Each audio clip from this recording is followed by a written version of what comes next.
পটলকে আমি খোসা ছাড়িয়ে রেখেছি। কোরমা বানাতে লাগবে টক দই, আমি 200 গ্রাম নিয়েছি। ভাজা পেঁয়াজ একটা বড় মাপের আমি বেটে নিয়েছি শিলে।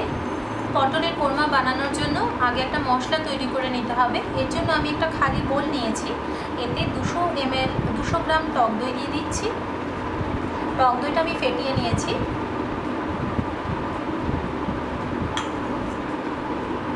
দইয়ের মধ্যে দিয়ে দিচ্ছি পেঁয়াজ বাটা, মানে বেরেস্তা বাটা,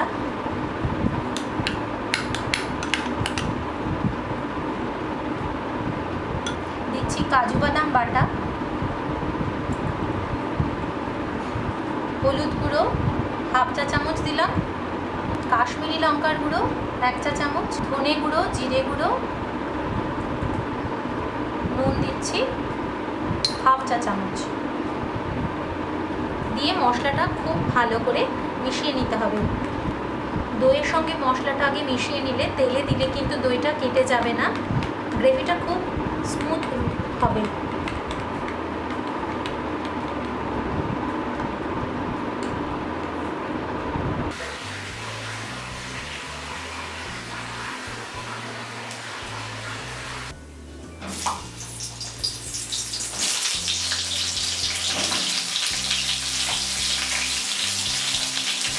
তেলটা গরম করে পটলগুলো দিয়ে আমি ভেজে নেব। দিচ্ছি সামান্য নুন আর খুব সামান্য হলুদ গুঁড়ো।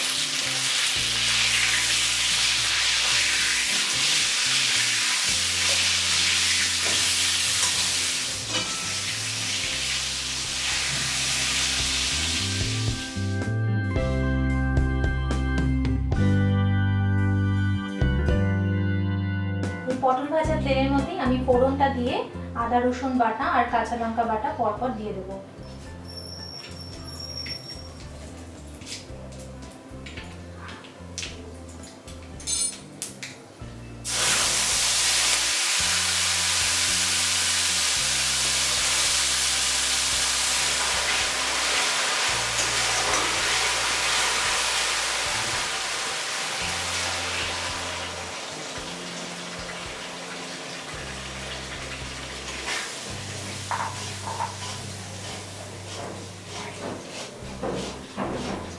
মশলা থেকে তেল বেরিয়ে আসলে দইয়ের মিশ্রণটা দিয়ে তার সাথে সামান্য জল দিয়ে খুব ভালো করে কষে নিতে হবে, যাতে মশলার গন্ধ সব চলে যায় আর তেল বেরিয়ে আসে। বাটিটা ধুয়ে আমি জল দিয়ে দিচ্ছি। জলটা একটু বেশি করে দিলাম, তাহলে দইটা খুব ভালো করে কষবে, ফেটে যাবে না। আর এই রান্নার পরে কিন্তু আর জল দেব না, এতেই আমার গ্রেভিটা তৈরি হবে।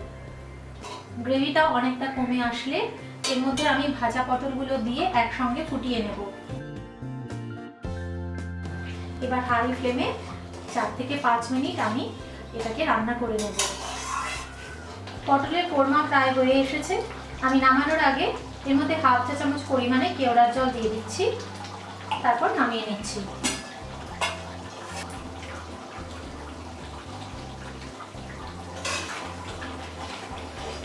ফ্লেমটা অফ করে ঢেকে রাখবো আর ওপর থেকে ধনেপাতা কুচি ছড়িয়ে গার্নিশ করবো।